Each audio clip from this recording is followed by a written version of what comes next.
Apart from duties, you have got various types of cess. Most of the cess are known as market-based cess on various products. Can somebody tell me on what items cess is applicable? So just name one or two items. On paper, coal, iron ore, mainly spices. What we know for export spices, cess is applicable. There's a whole list of items under a different act, which I'll show you later on in a separate lecture. But there are different types of cesses which are made applicable. First is a clean energy cess, which is a part of the excise duty. It is applicable to coal. Then cess on export is levied and collected on all APIDA products, agricultural products, etc. Then cess as a part of excise and custom duties levied on other items like jute manufacturers, chrome ore, iron ore, etc. And last but not the least is education cess. Is a cess charged on the duty, not on the value and duty, not on the value of the goods, but on the duty paid. Education cess is being charged separately on the quantum of duty only.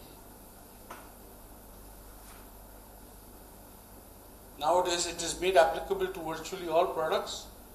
Education cess is applicable wherever duty is being paid.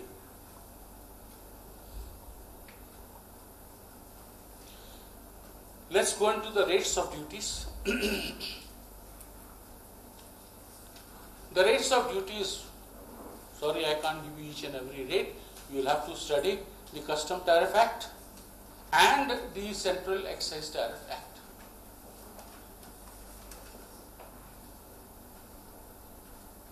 Can you study? Not now, I don't say now. But preferably try to open the book at least once today itself so that you understand what it is meant to be. Okay? The rates declared may be on the basis of ad valorem, that is percentage of assessable value, or quantity or tariff value declared for the purposes. In the Custom Tariff Act itself, you will have whether it is on quantity basis or ad valorem basis. The rates of duties have to be read with the exemption notifications declared under Section 25. Most of the goods have got certain exemption notifications to be read where the rate of duty is less than the basic rate of duty applicable, and therefore if you want to study the rate of duty applicable to your product which you are required to handle, you have to go through the exemption notifications also. There are many exemption notifications. Okay? Now, exemption notifications have been categorized as follows. Of course, though there are many exemption notifications, I have categorized them in a nutshell. First, there is a main jumbo customs exemption notification, and if you open this jumbo notification, you will find that it is applicable to products classified under their 4-digit classification headings, and in certain cases 8-digit classification headings also. It's a very big list. That is why I have named it as main jumbo customs exemption notification. Then there are miscellaneous goods full exemption notifications. Certain items, there is a nil rate of duty. For example, all pulses, nil rate of duty. So, full exemption. on those goods. Duty concession on raw material for final products. In certain cases, there are exemptions for raw material if that raw material is used for manufacture of certain products only. If they are manufactured for certain other products, exemption notification may not be granted. So this is a subjective condition in the exemption notifications. Then we have got a textile effective rates of customs duty. Most of the textile exemption notifications are applying the rates of duty on per meter calculation compared with per kg calculation. So there is a separate notification, and this notification, if you study, you will find in certain cases the rates are higher than the base rates. Exemption of education cess. I just said education cess is applicable to all items, but in certain cases there is an exemption, there is a notification for exemption of education cess also. Miscellaneous central excise duty exemptions. This you will have to go through the Central Excise Tariff Act to see what these exemption notifications are. Textile duties exemptions.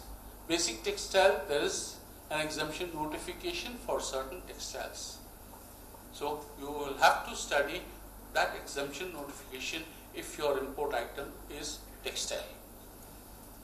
Effective excise duties on goods of special importance. There are certain goods of special importance, so the effective rate of duty is got a different method of calculation. You will have to go into the Central Excise Act to check the special rate. Of course, that list will also be in the Custom Tariff Act. Excise duty exemption based on chapter headings. For that, you will have to go to Central Excise Tariff. Each chapter heading has got certain exemptions for local manufacturers, and the same notification is applicable for import also. MRP based CVD exemptions.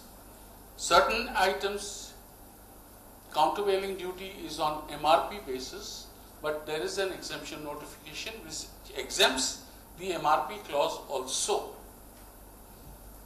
And special additional duty or SAD exemption, that is the sale tax duties, there is exemption notification on certain products. You will have to go through those exemption notifications.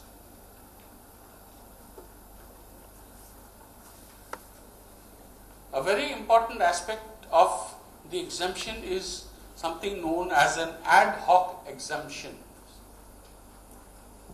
Now, what do you understand by the word ad hoc? Can somebody tell me?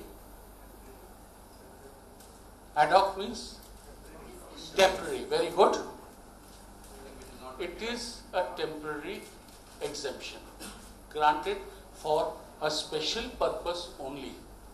It is not a part of the general exemption notifications in the Tariff Act. Why is it required? Let us try to understand that. Let us say there is a handicapped person. He requires a special type of movable chair for movement with various gadgets which are not available in India. He wants to import it. Now, handicapped people are not supposed to be rich people, they are normally poor people. So before he imports that item, he approaches the Finance Ministry through the Physically Handicapped Board requesting for an ad hoc exemption order for his particular one single product. Ministry will consider, grant an ad hoc exemption order, and based on that ad hoc exemption order, this person will be allowed to remove the goods without payment of duty or with a concessional rate of